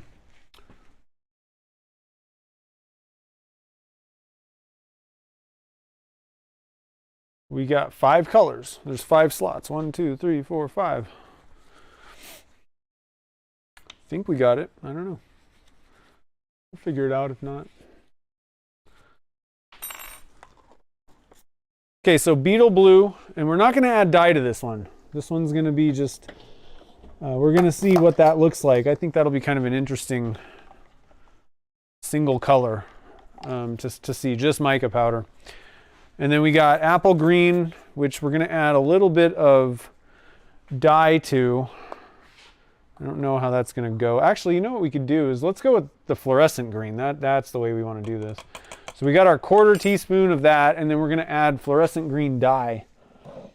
And that'll also be an interesting test because we're going to get to see what fluorescent dye does with this ice melt stuff versus the other dyes. Yeah, that helps a lot, so you don't hear that, you know, whatever's going on in the background.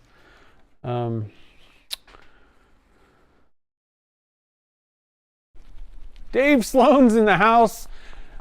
How's it going, buddy? Thank you for the super chat. I appreciate it. So I'm shaking this up. Shake, shake, shake. Did I miss any other questions? You're leaving liquid diamond clear. You can pour right away. The only reason to wait is if you need to like suspend objects, you know, because you're waiting. You want to wait for like that thicker time. But if all you're doing is pouring clear, then you want to pour it right away. So like, especially another example, even though we're adding colors to this, I'm pouring like this one's going to be a single color in one slot. I'm not waiting. And that's kind of why I decided to do, part of the reason why I wanted to do like a single color in each slot this time. It allows you, there's no reason to wait. The only reason that you're waiting for a specific temperature in some cases is if you're mixing colors together, and what you're doing is you're waiting till it's thicker and closer to the end of the working time so those colors don't bleed together. That's, you know, or like I said, sometimes you would wait till it's thicker to like suspend something, glitter possibly. This stuff is not coming. I have another one. There we go. I think this one's got more in it. So yeah, if all you're doing is pouring, and realistically in that case, you actually want to pour early when it's thin, so that, you know, let's say that you were making, I don't know, let's say you were making like a hybrid something where, you know, there's like cracks and crevices on something, you know, you want thinner viscosity to be poured. Let's do a few drops, I don't know, I just kind of wasn't really paying attention there. A little bit of fluorescent dye. Yeah, so it depends, and this is the big deal, you know, this is the big thing, you know, situations, there's no one way to do things with resins.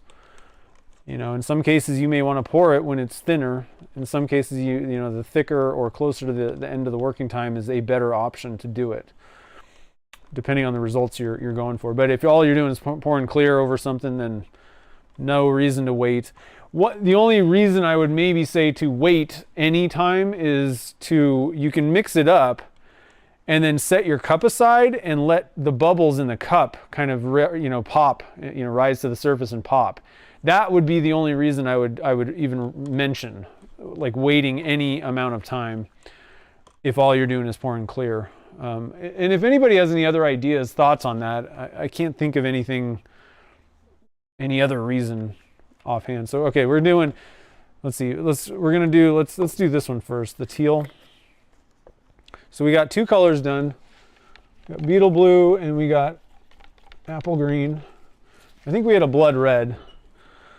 Let's see, that might be what Mike was talking about. Got blood red here.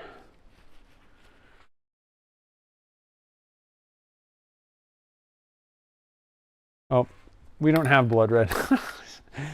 I don't have any blood red. It's out. So we are going to go with, I think we're going to have to go with Pinot again because I'm pretty much out of like most of my reds. It's very similar to blood red though. Pretty similar. Maybe a little bit more like on a kind of purple side of things, but go with some red dye.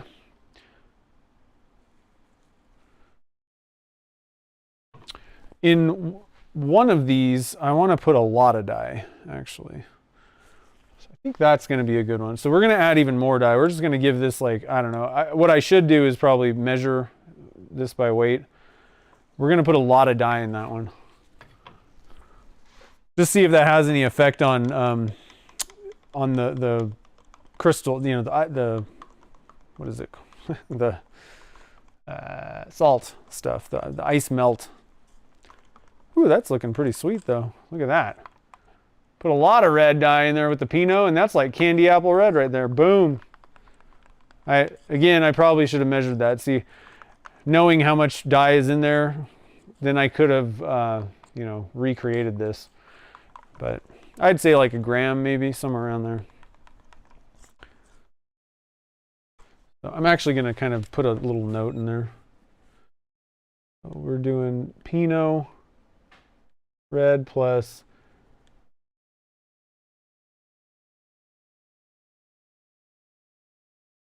about a gram of red dye, maybe. I don't know, somewhere around there. Okay, so we got 3 colors done. Now we're going to do our teal, and I'm going to put a 1/4 teaspoon of the teal Caster's Choice in there.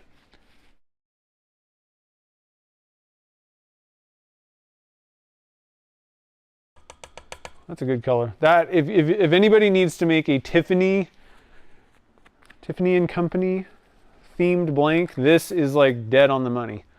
Teal. A pretty good one. Just to let you know. You don't even have to mess around really with dialing it in or altering it in any way. Like it's pretty good, pretty close, I think. Okay, so we'll get those guys out of the way. We got, okay, so we're gonna do Conch Aqua with that, which is also, this is also another pretty close to Tiffany color. So these go well together, but we'll see how this turns out. I don't know. Let's put half a, how much we got there? Let's see here. That is 70 grams, so yeah.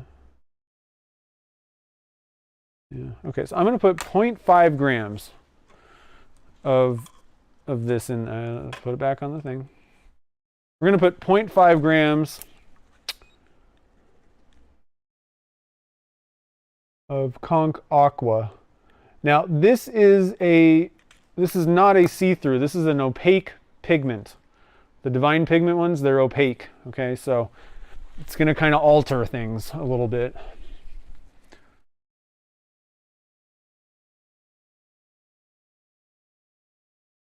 All right, so 0.5. Yeah, Mark was talking about cactus juice and fluorescent. Yeah, you can't use white. I wouldn't even recommend. Oh, we went a little over. That's okay.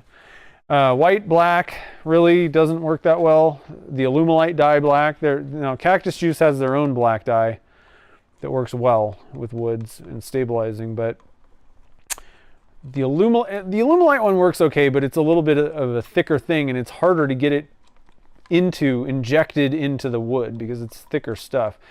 Same issue with the fluorescent dyes. They're big chunks of like particles of color. They're bigger than, you know, like just these transparent ones. And you definitely can't use Divine Pigment with stabilizing either, but it's because the particles of color are like huge. They're bigger than the cellular structure of the wood, so they can't get shoved in there basically. So that's looking pretty good, actually. It's just a little bit of a pearly version of, you know, either of those. So, and then the last one. This one's going to be kind of fun. So we're going to put a 1/4 teaspoon of sapphire blue. So I think it was Mike, right? No. Mark wanted blue-green. Okay, so I'm going to we're going to do blue, and then we're going to do green. I thought that'd be kind of fun. You can always mix, you know, dyes together with these, with mica powders. You can mix, you know, you can mix dyes together. You can mix micas together, like 2 different colors of each, you know, whatever. And you can also put dyes with micas to get, you know, custom colors or just adjust the color slightly. So it's pretty sweet. You got a lot of, you know, there's a lot of wiggle room. If you don't have the perfect mica powder or dye or whatever the case may be on hand, and you don't have time, you don't want to mess around, you can't find the color you're looking for, you can dial it in. Either way, you could either, you know, mix, like if you're going for, you know, turquoise, you can mix blue and green mica powders, and, you know, depending, you're going to have to kind of play with it to get the right shade or whatever, but you're going to get turquoise kind of color, blue, green, teal. whichever way you want to call it. All right, so what I've done is I've mixed the blue in, and here's I think the key. I'm going to add a drop of green because I have no clue how much dye I'm going to need to make blue-green, right? One drop. Oh man, that is rich looking color. That's like a kind of a, I don't know, turquoise-ish, but it's, I don't call that, I wouldn't consider that blue-green. 2 drops, boom. Can you guys see that? Oh man, that's greener. One more drop might do it, I don't know.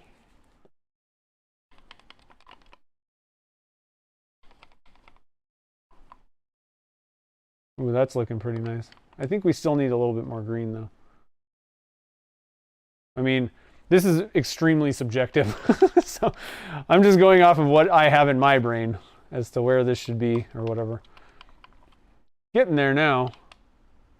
It's getting kind of close, I think. I'm going to go with more green though, I think.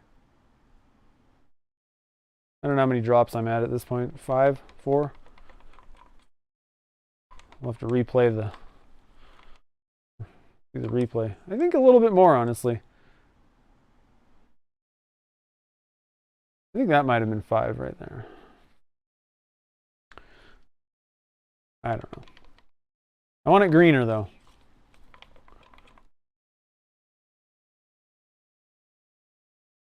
Getting there. I still want more green, I think. Yeah, you can mix apple green with it. That would work fine. I wanted to just show that you can mix dyes and micas. That's the purpose of this little demonstration here. You can do whatever you want. Like I said, that is the whole point. As long as it can be, you know, put together with resin, then you can definitely mix it together with other types of things. Ooh. Kind of interesting because it kind of has this green tint to the resin, but the mica is blue, so it's kind of a weird effect that I'm getting actually. I may not be able to get it unless I dump a ton of green in here. Too much more green looking to my eyes because of the way that this is working here. So I think we're going to call that a day. In some cases, if you know, now if I dumped, so okay, let's just, I don't know how much dye is in here at this point. It doesn't really matter. I don't need to necessarily recreate this. I wanted it a lot more green though, right? It wasn't getting there, so let's dump a ton in and see what happens. Oh, that's getting more green. You know, so you can just, you're gonna kind of, you know, play with things here and there. But I think at this point, I think adding more like the spring green, or not, or the apple green, this lighter green mica powder to this mix would probably get me closer to what is in my brain for this. Just a little bit. So I just wanted to kind of mention that. There's all kinds of different ways to do all this stuff, and it's kind of interesting. One thing that we should have done, would have been a good idea, is somebody mentioned like the interference powders. That would have been kind of interesting to put with this ice melt. We might have to do that another time because I don't have any more molds or resins or time. So, all right, so we're gonna put this stuff away, put this away. That's good. Okay, so we're ready to do our little pour on this round. Very exciting, guys, very exciting. I can't wait to see how these turn out. Okay, and you can see what's going on, I think. It's kind of blown out on the ice melt, huh? Very white and reflecty.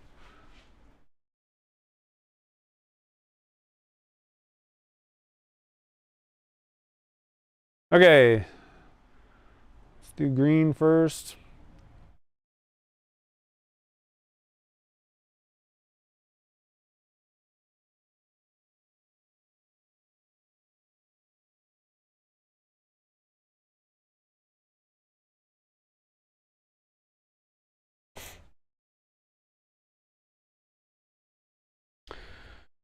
So now one thing that just occurred to me, we had quite a bit of resin left over, and one thing that could have happened on that other one, and we'll have to see again the results, it may not have been actually going all the way down in.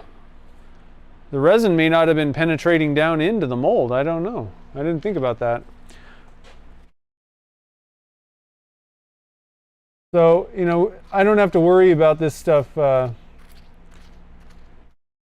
know, bleeding or doing anything weird. So it looks like the resin is actually going all the way down. But another way, and I kind of mentioned this, another way to do this is you just dump the ice melt into your cup. That's a little bit messier. You know, you're gonna be dumping chunks out, and it's kind of not sexy, let's say. But it appears like this is working okay. I don't think there's actually a problem. So beetle blue, I wanted to see, this is just mica, so we're definitely going to do just one color of this.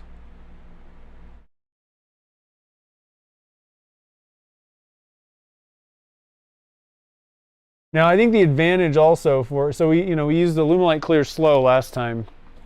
The advantage for this is we got plenty of time here, right? And because we're only doing a single blank at a time, what we can do is we can pour some resin in and then let this stuff, like, you know, set it aside, let it kind of soak in. And here's another thing to think about is the salt may actually kind of absorb resin. And so it may take some time, you know, when we pull out those other blanks made with the first ones, like those things have hardened up, right? This is going to kind of soak for longer than the Alumilite Clear did. And so we may actually end up needing a little bit more resin in these because they kind of soak it up. So you can kind of set it aside, come back to it before it's set up, and just see, you know, did the level drop in these things or what's going on. Let's see here. So blue and red. Okay, so I think what we're going to do is we're going to do blue and red at two opposite ends. What's going on here? I'm guessing on two of these. Let's do the conch aqua and the teal. And again, this has the divine pigments in it, so it's a different type of dye that I think, you know, technically should have a slightly different effect than the transparent dyes. It's highly likely that there's going to be a little bit of a different look going on with this, and it may not even work. Who knows? I don't exactly know. Now, you know, these look like they're being dyed, you know, the little rock things, but once we turn into them, I don't know that they're gonna be turquoise or teal or whatever, you know. So there's lots more to kind of explore with this. I've seen a ton of people do like the geode coasters with this type of thing, and you do get a little bit of a kind of a dyeing look, you know, where like the salt kind of takes on the color of the dyes or whatever you put in there. But again, you're not cutting into it, so different things go on here are going to be going on with the with like pen blanks, turning blanks. Okay, so I'm gonna mix these both up. Let's see here.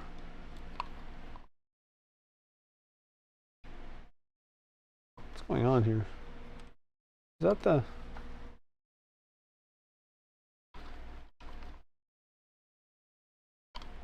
What happened to the green? Is this the green one? The teal? The blue-green? Must be. That's not very green at all. What is going on? Am I going crazy, guys? Huh.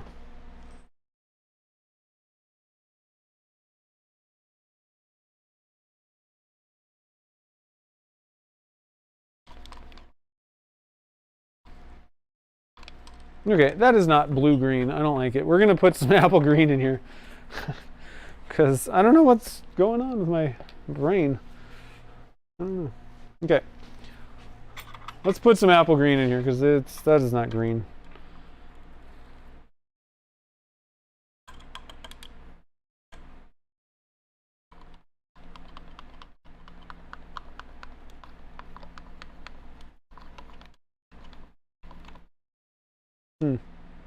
I don't know what's going on, guys.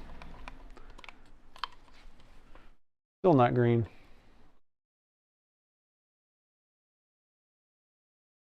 I don't know. Sometimes the problem is sometimes my eyes get kind of messed up, but we're gonna do this up here.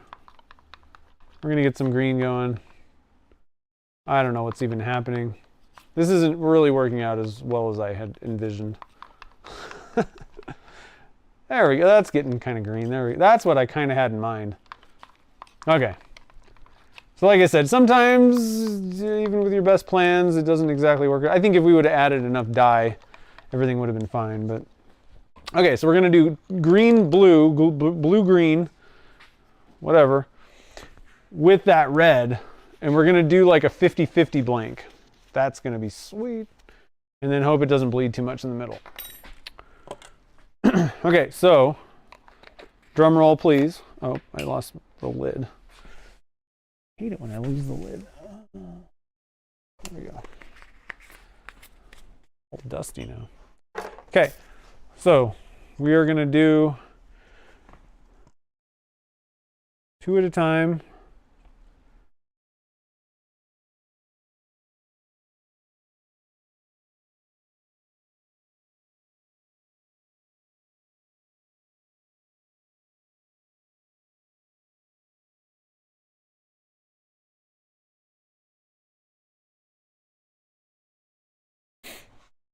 That should settle out a little bit. It looks like the apple green kind of settled out a little. I don't know. I'm just going to kind of top this guy off. There's that.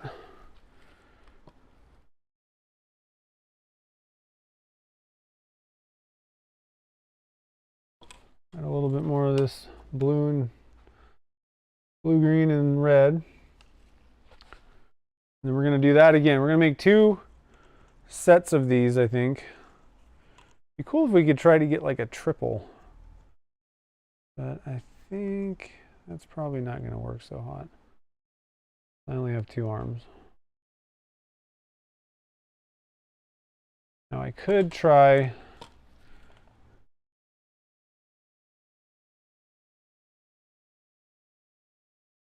like that. I don't know.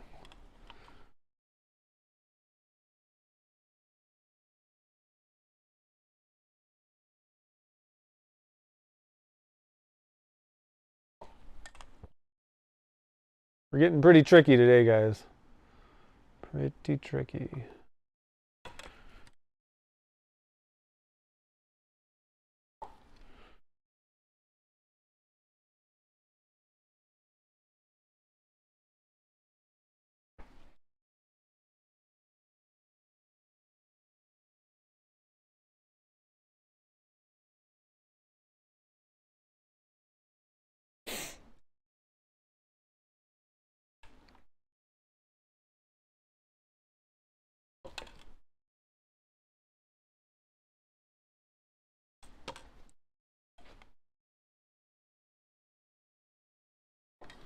Okay, I'm just going to kind of top this guy off. I'm going to kind of, like I said, wait just as kind of a second. No, that's pretty topped off at that point. Just wait a little bit of a second here on these last ones just to see if the level drops a little bit, if we can top it off, if it's kind of absorbing resin at all. I don't know if the salt will sort of absorb resin or not. Those look pretty sweet. Excuse me, what do you guys think? Ghostbusters. Sweet. Reese's Peanut Butter Cup commercial. Don't mix, oh I see, don't mix the streams. I see, there you go, Ghostbusters.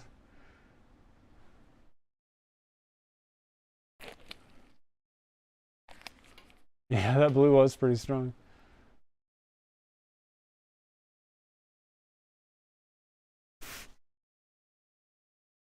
Are you mixing a special color when you're colorblind? Yeah.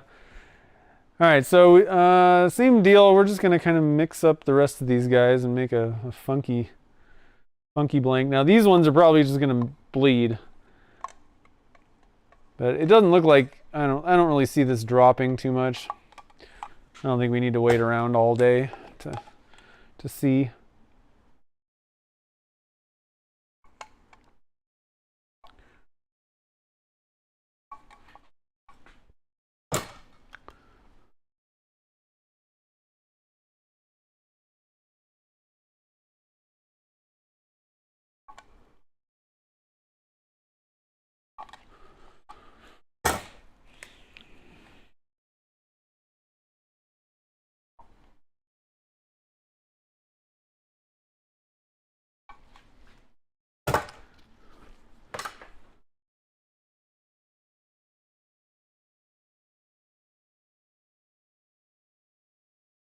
All right, so we got kind of an extra random whatever kind of blank. Maybe a bowl, maybe a, you know what I want to do? I'm going to take these gloves off because they're disgusting. I want to actually empty this pot because I want this thing to go in on this side.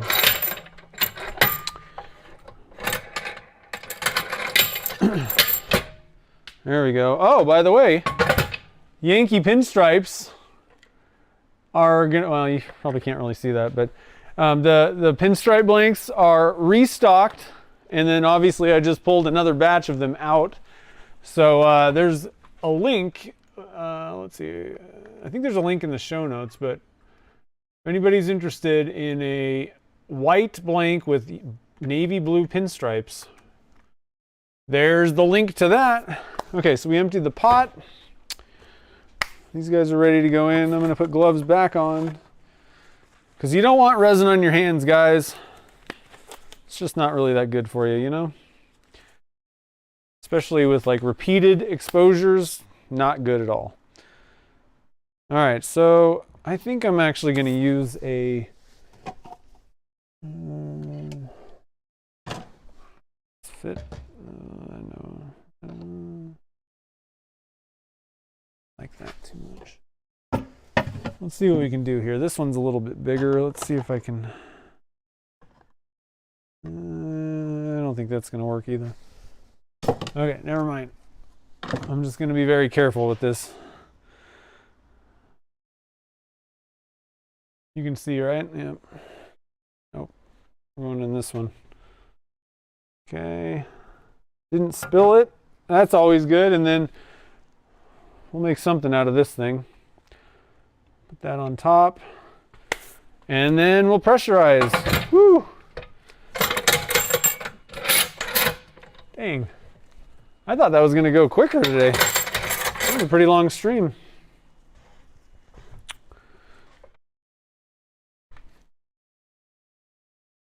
Okay. And 70 psi again.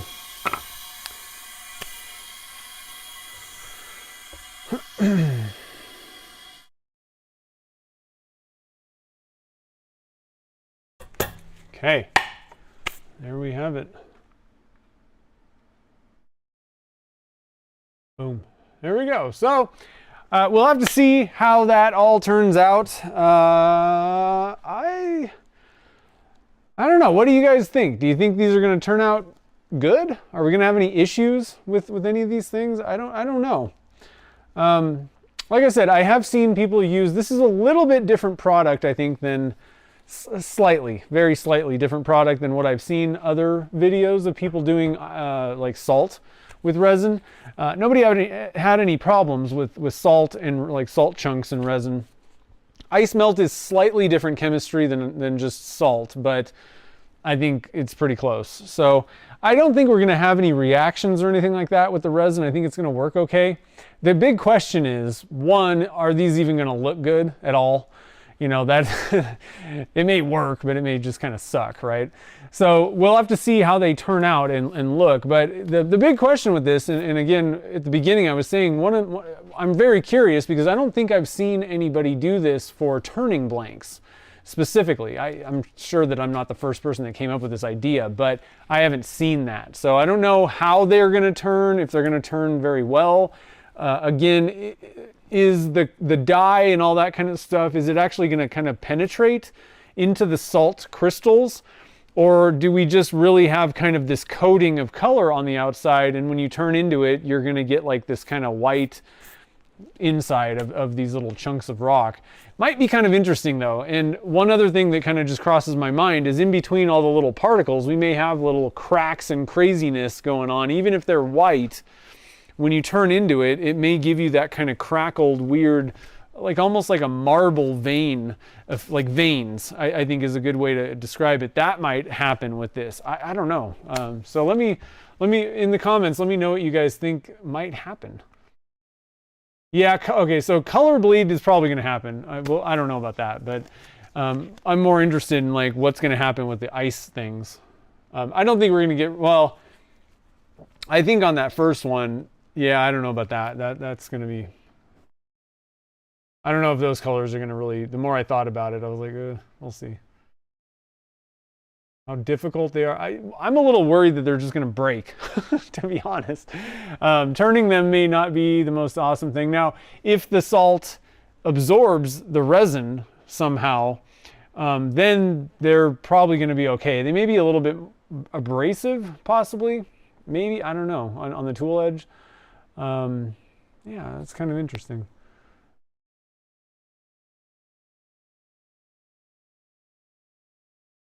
Yeah. Resin, liquid diamond shrinks?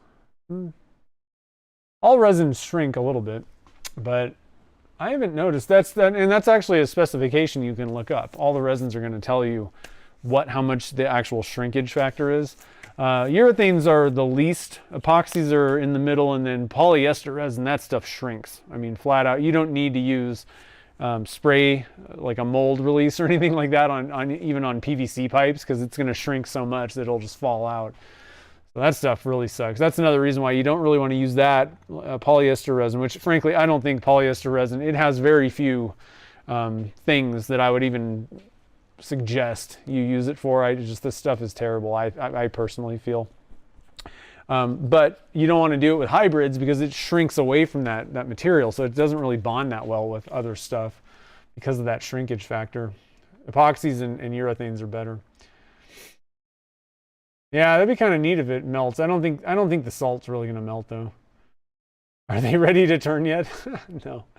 I know that's the one problem with these streams is you're like, okay, see you next time, kind of thing. So I think what we'll do is I'll kind of, get these things demolded this weekend, probably put a short on the, YouTube Shorts video of kind of what they look like demolded.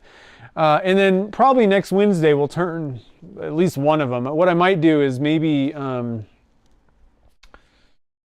don't know, I'll have to think about it. What I might do is maybe try to get like 2 Sierras turned. I don't know if we're going to mess around with, putting the pen together and doing all that stuff, especially if they turn out terrible, but at least have maybe a couple of blanks to, and Sierras are single blanks, so we could test 2 different things maybe at that point and just see how do they turn. So it might be kind of neat. Hopefully it won't just blow up or anything like that. Let's see here.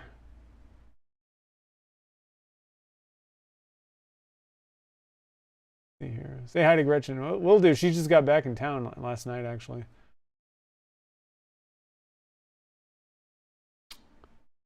Mark, this is salt. It's a different type of salt, but the chemical makeup, it's not just sodium chloride. It's slightly different. So it's the same, but it's like the same thing.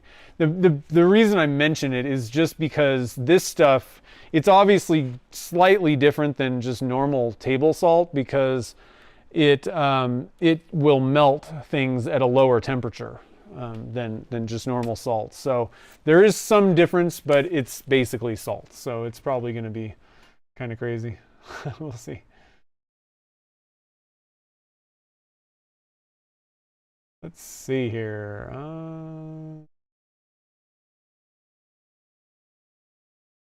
Yeah, no, I don't think it's gonna. I don't think it's gonna melt.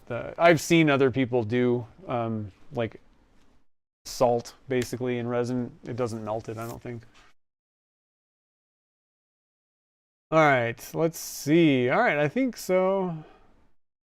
Yeah, I got tons of extra tubes. I buy them kind of, not necessarily in bulk, but I buy lots of extras in like the colored ones especially. So, and that's actually one of the nice things is I use the powder coated tubes a lot of times. So I have a ton of brass ones because I've actually gotten twice as many as I need.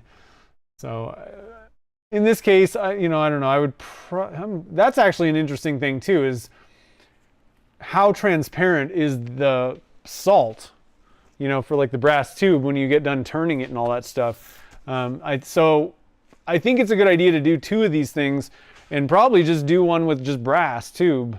I mean, we did have dyes and mica powders and things going on as well in there, but I don't know, it's kind of another interesting, weird thing. So it should be kind of fun to see what happens. So anyway, guys, I really appreciate you all joining the fun tonight. Big thank you to everybody who super chatted. Lots of super chats. I really appreciate the support, guys. And if you want to get in on more support, you can join the Patreon family over at patreon.com/ it's still NV Woodworks is the link address thing, but eventually I'll change that to Resinworks Studio. It's just tough because we already have people that are kind of used to going there with that link.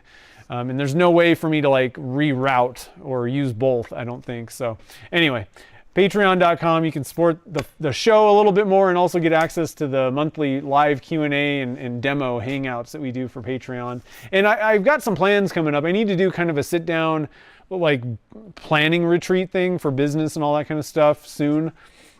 And I have some ideas floating in my head to kind of change Patreon, not change it, super change it, but add things to Patreon basically.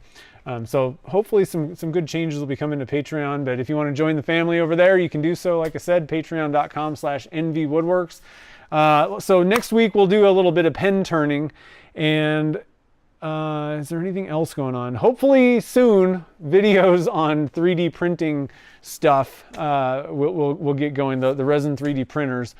Like I said, there's just a lot of things. I like to jump in and like unload a lot of questions that I have, and really what I end up doing is I highly focus on things like that.